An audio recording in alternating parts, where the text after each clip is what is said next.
So, Nigel and I did this amazing podcast together. It was a fantastic interview, but with Mercury retrograde, it really affected the recording, and we had so many glitches. It was not even funny. In one episode, that many glitches.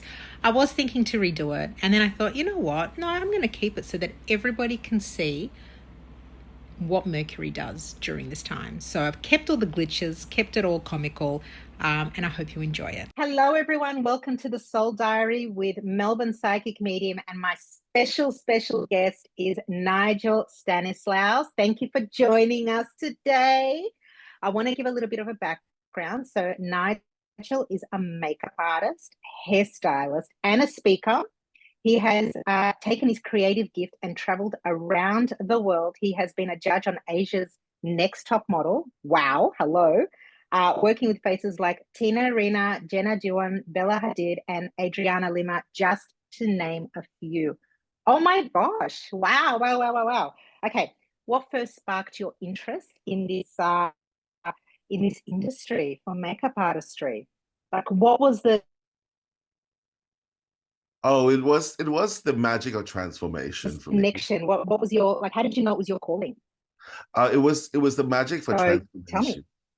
And like I was raised by my paternal grandmother, and she was very glamorous, and she would never wash her hair. So she would go to the salon 3 times a week to get that Margaret Thatcher updo in the 80s. And I would follow her, and I would sit there 3 years old with my shawls or whatever, and I just look at women and how they come in looking like a drenched wet dog, and then they leave like the glamazons. So and then young age I was like, there's something, a very good exchange here, and I would love that skill of how someone with a comb and a hairspray or whatever could do wonders, and makeup as well, with colors and dressing. And it was very instant. I felt like it was like, and then it was done, and women would just walk up very differently. And I think at a young age I could sense energy already, and I could feel Mm. power of that, and the power of self-worth when they left, whether a makeup boutique or a hair salon. And I love the glamour of it. that You that literally and healed. You that healed and them. Falcon Crest, because I watch all the daytime series with grandma. Of course. So tell me, how your big first break in the beauty industry? Like, who was your first star, or like, what was the big break? Like, where did this happen for you? Because I, I know you, and you're a beautiful, sensitive soul. So I mean, that is like a cutthroat industry. So like, what was your first break? To be honest, I don't like look at, I'm in my 40s now, and I've been doing this for 27 years, and I don't know how I made it, because it was quite savage, especially during the end of the 90s and the early 2000s. It was savage, and I think it was because of my naivety that got me through. And I think the big break was when I went to New York and joined Maybelline, and did like the Fashion Week and all that kind of thing, and that was huge for me. It was such a big deal, and I remembered watching all the big names, seeing all the big names walking by.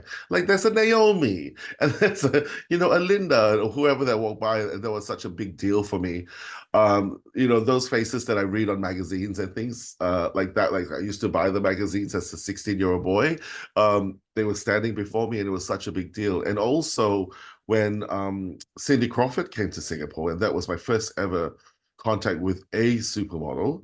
And I remembered it was so humid in Singapore. She had this like dewy skin, and this wet look of her hair, because it was impossible to get anything smooth in Singapore. So she had this like wet look, and I thought, and she had an orchid or something somewhere, and I thought, oh my God, it is Cindy Crawford. So I think maybe around Wow. that time it was like, wow, I'm in that realm of greatness. Yeah. Wow, that's amazing. Like, I can just imagine you at that age and just being overwhelmed with, the amazing stars around you. Everything happened really What quickly. I changed couldn't you? tell you a event. I could tell you the year. The year was like 98, 99, but everything happened in that year. Mm. So that's my answer. Yeah. So what challenges did you face when you were starting out? So, like how did you like overcome them? That would have been so hard with, being so, as you said, like naive and young and such a cutthroat industry. Like when you were faced with challenges, how did you deal with it? Um, I guess I didn't know Oh, how. and sorry, Nigel, and also like the people, like, certain egotistical people. How did you deal with that?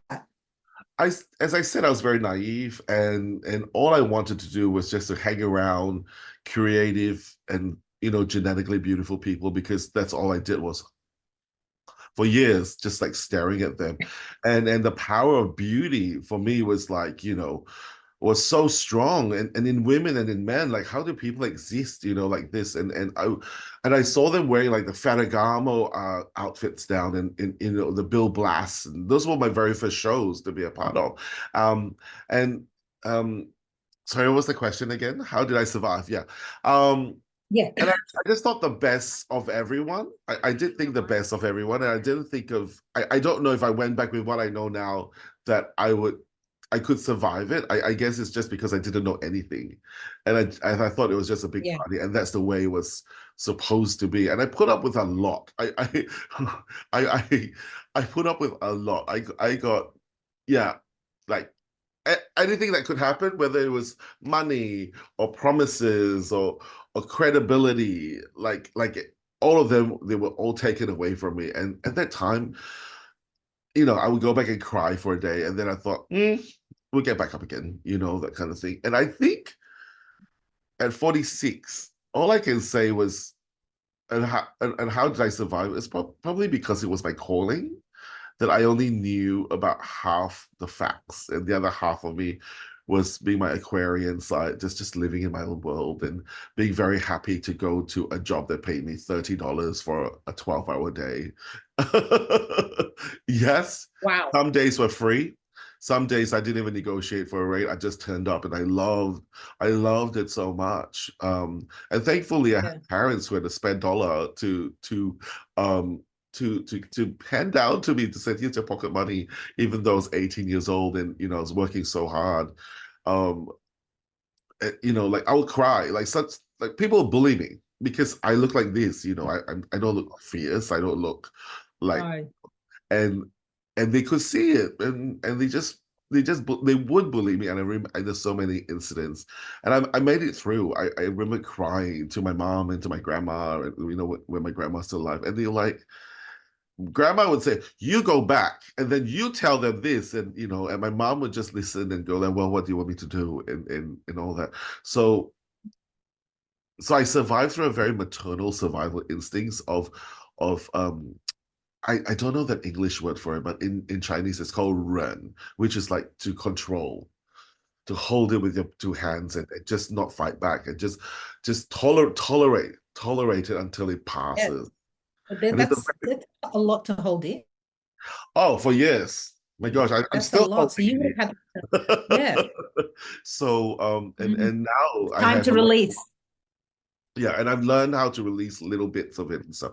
So yeah, it's fun, and I have led a early 20s 30s lifestyle with my career that was like nobody could understand unless you're in that career. Nobody could understand, but it was fun. It was lonely. It was savage, bitchy, and the people that you help might not help you back, you know. Yeah. Um, Yeah. I always believe in, I was taught karma and dharma at a very young age, and it never really happened to me. Well, once in a while, in the darkest night, there'll be a very bright star that came along and said, "Okay, come this way." And yes, I do have people that help me, and I do get good karma, but not at times when I really wanted it. When I really wanted my revenge, or like I just it never happens.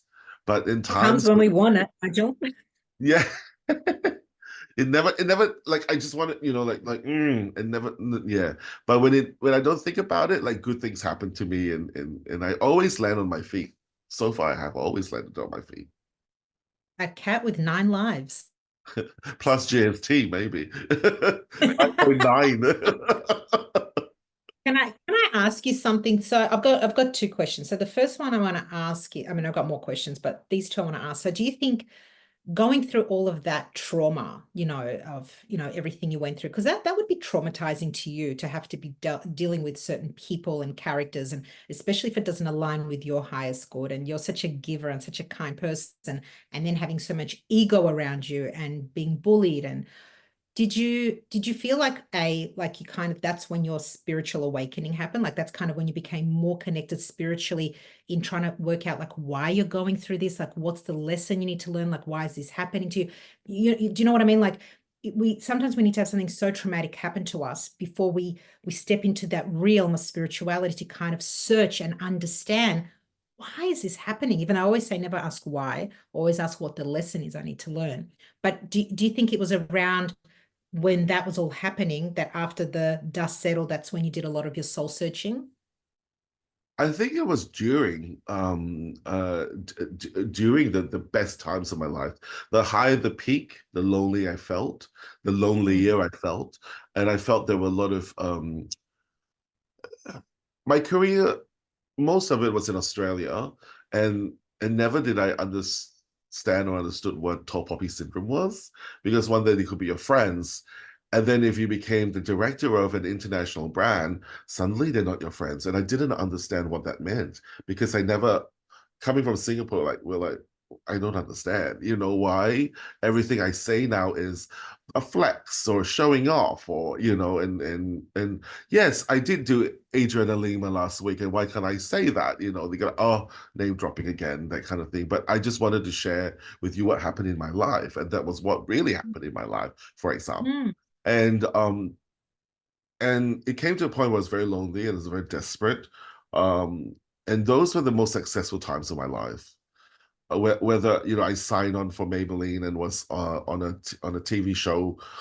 I signed a contract with Maybelline on Friday, and then on Monday I was told to join Australia's Next Top Model before Asia. That was my first gig, and then the wow. next gig was New York Fashion Week. But the first ever gig was Australia's Next Top Model, and people wanted to be on the show with me, and when I couldn't give them all the vacancies, they turned against me, and I remembered I, I remember crying at the edge of my bed because I felt like I had nobody to complain to, because I should be the luckiest makeup artist on earth, having a Mm, big contract and a big show and everything. And yet here I was not happy.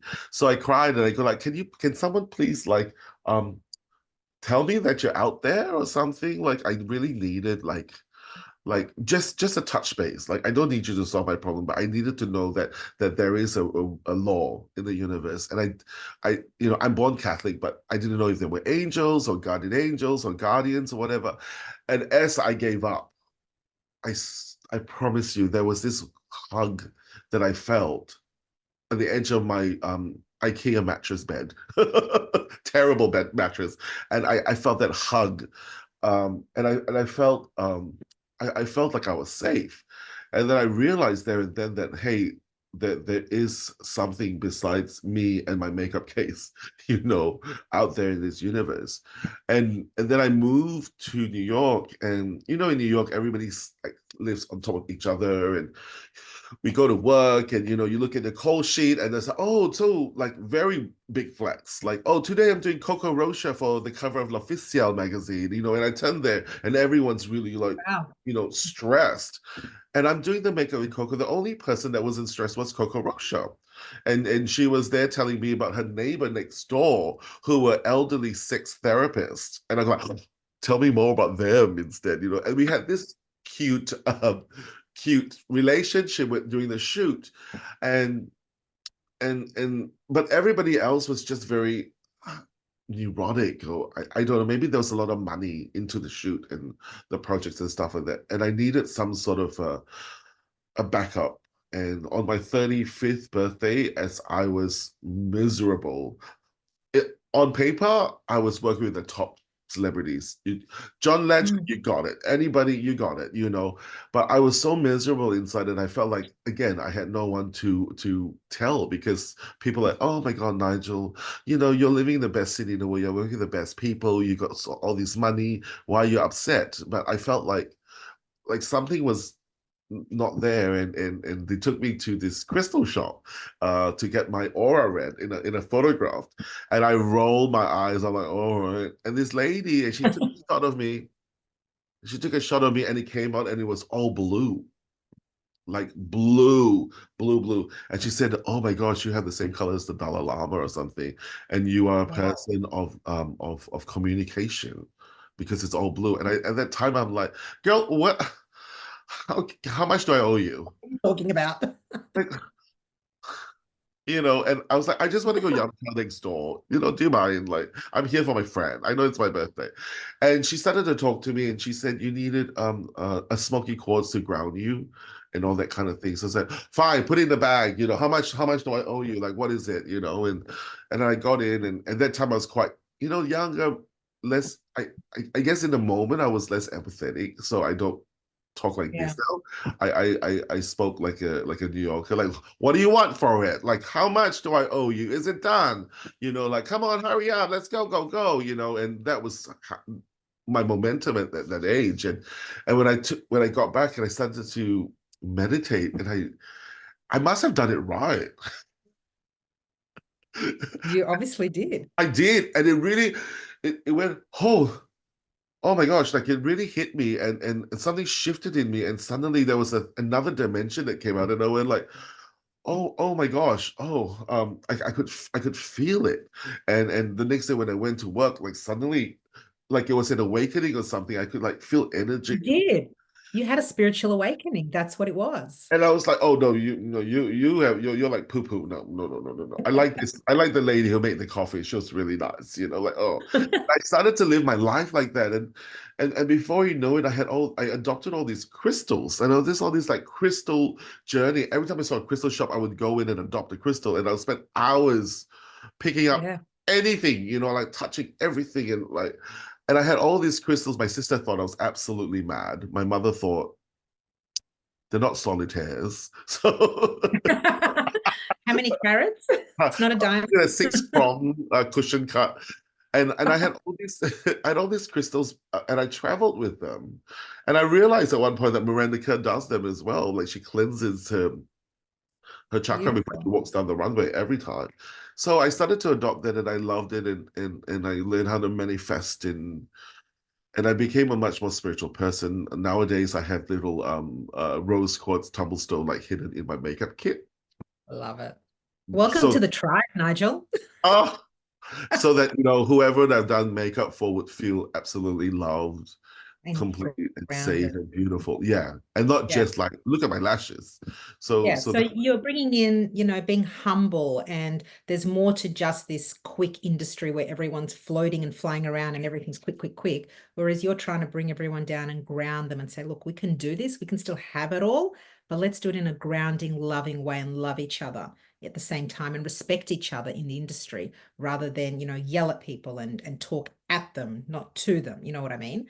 Was there ever a time you actually wanted to throw it all in? I mean, being faced with so much, I mean, that really was a lot to go through, especially at such a young age and being vulnerable and in another city, not used to how people do their thing and, being treated like a number, so to speak. Did you ever feel like, you know what, I'm so done, I'm not doing this anymore? Like, never. or, you're thinking, at least. So even with everything you faced, you still wanted to. So this is like a true calling because the fact that you onto it. You've obviously had many past lives where you were a makeup artist and, Oh, doing the same job, probably even back in Cleopatra times, you're probably doing her eyes. I wouldn't be surprised.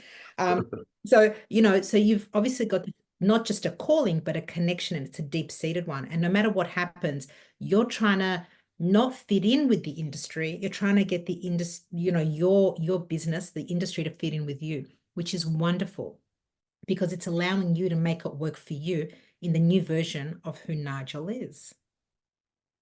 it's again. Thank you. Like, wow, this is amazing what you've just said. Woo. Um. Did it just Again, hit you? yeah. Here's a Because little message that came you through can see from like I'm just Spirit. tearing. I don't even know why I'm tearing. It's like what, but in this journey when I left New York to come back to Melbourne, my best friend was like, "You're gonna be so bored. There is no Kaya Gerber, there is no Gigi Hadid for You to Pain. And I just looked at him and I just said, well, they'll have to just follow me then, who these people are. And, and when I got back, I started to work with, it was slow at first, but I had to just wait for a little bit. I said, well, this has to work because from the theory in my head, if it's meant for me, it will follow me wherever I go. Like I don't, 100%. am I correct? Did I graduate? 100%. What's meant you almost, but what's meant to be for you, Yeah. not yet. You still have a few lessons Oh to yeah. go, but you're getting there. You're definitely getting there. I'm Yeah. really impressed. But it's definitely what's meant to be for you is going to be yours. No one can take what's meant to be for you. It's written for you. That's it. Full stop. So thank So you. So don't worry about what other people have. I always say that. Don't worry about what other people have. Focus on your own lane. Don't worry what they've got. Focus on so what you've got because what's coming to you, it's meant to be yours. thank you. Yeah. So I came back and I sat down and I went, well, did they follow me? Like is anybody there? And at first it was slow, and I thought, well, maybe it's another kind of job or something. And it did start to move, and I started to work with great people like Tony Maniszewski, who is a beautiful dress designer. I work with musicians. I met Tina Arena, which was like I can't believe it, and Wow. and it's been Australian like icon. yeah, and it's like third year or fourth year with her, and as soon as I get off this interview, I'm gonna pack because we're going to Brisbane tomorrow for her 30th anniversary Don't Ask show. So I'm Woo! gonna pack all the jewels and everything for her. So that's a very interesting twist, and to be honest, I feel much more genuine in my craft now. The way I even push my Instagram. It has a lot of me now, not just flexing my, oh, here's a Vogue cover, oh, here's, me in a Louis Vuitton, blah, blah, blah. Like, to me, it's like, yesterday I posted I was caught out in the rain like a wet cat. It was like and it was not glamorous. And I wanted to show younger makeup artists to stop this pretense of perfection, especially the younger ones who think that they have to be like as perfect as bridesmaids the whole time, and have a bit of character, have a bit of guts and personality, because you are an artist, you are not a makeup dispenser.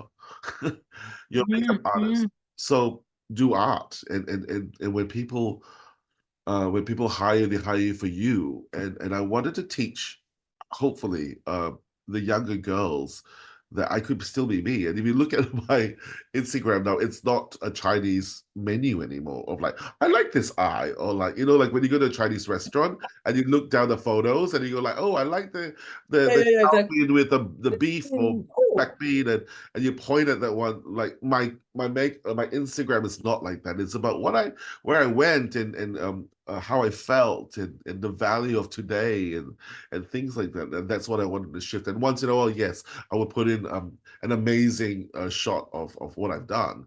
But other than that, it's life. And I wanted to show that there is life, with makeup, not after makeup. So that is how I think my life is, hopefully in Australia, and how they would come find me wherever I am. mm. How do you navigate ego in this industry? And I don't understand how that do question. you I mean, how are you able to okay, so how do you navigate people with ego around you? So when somebody comes up to you and they're brash and rude and you know however you describe those people in the industry that I'm sure they're popping up in your head as we're speaking. How do well, you that was navigate three, that five and minutes before I got still, on.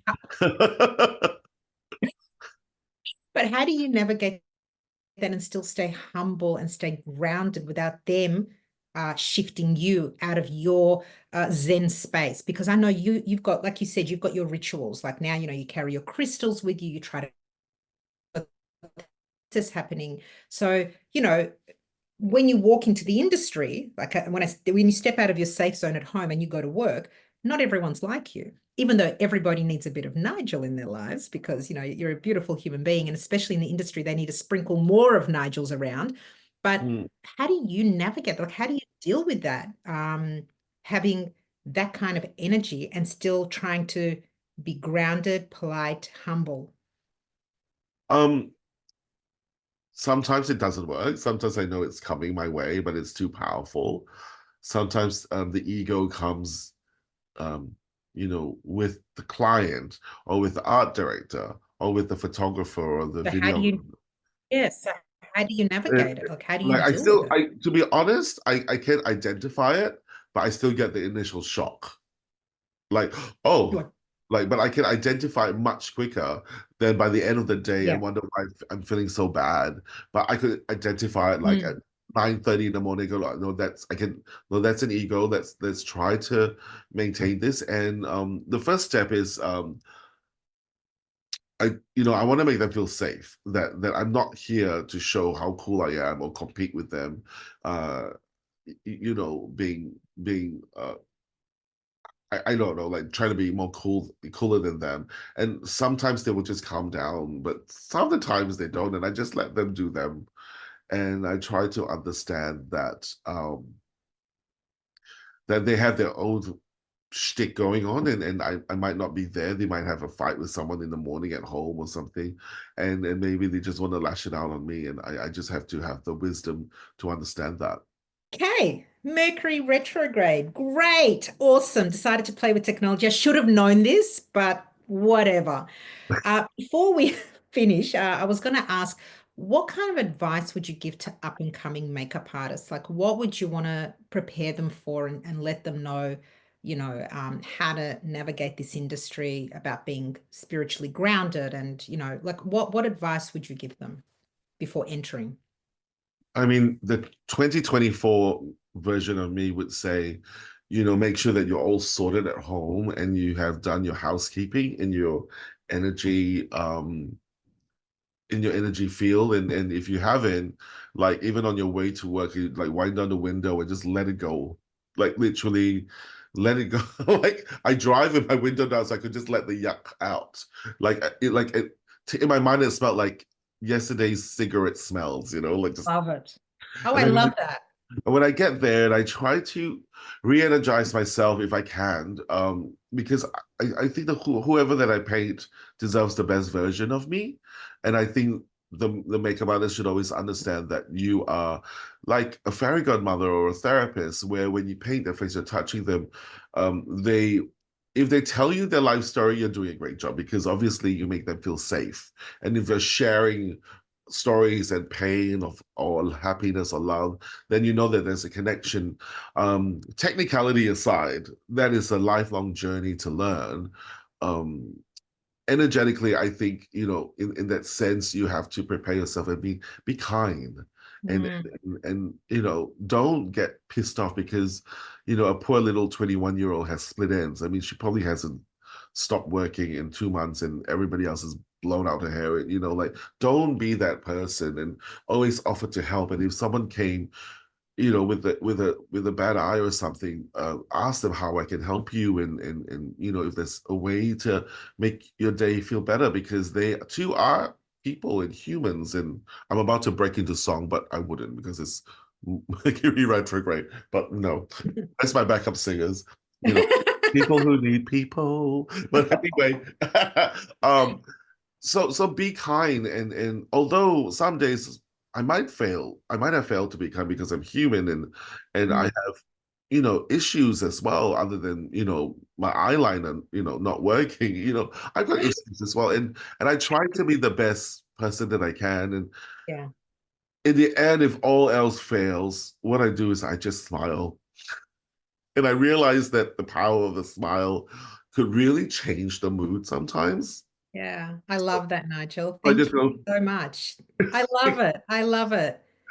I was caught in the rain like yesterday, the torrential storm, and I was soaked. And all I did, I was just stood there and smile because, like, That's it. we can't even That's work right. anymore. Like, You smile, it changes the energy. it Absolutely. does. Absolutely. Nigel, thank you so much for joining me today on this podcast and for sharing your journey, your story, and all the little bits and bobs that the little advice that you've given to everybody else. I think you've been on an amazing journey. You've met amazing people, but most importantly, you're so humble and I love you. And thank you for doing this. Really appreciate it. Please let everyone know how they can find you and connect with you. Okay, so you can find me on Instagram at Nigel Stanislaus. So it's Nigel Stanislaus. Beautiful. Thank you so much, and sending you lots of love. I'm receiving it. Thank you. Thank you. Bye.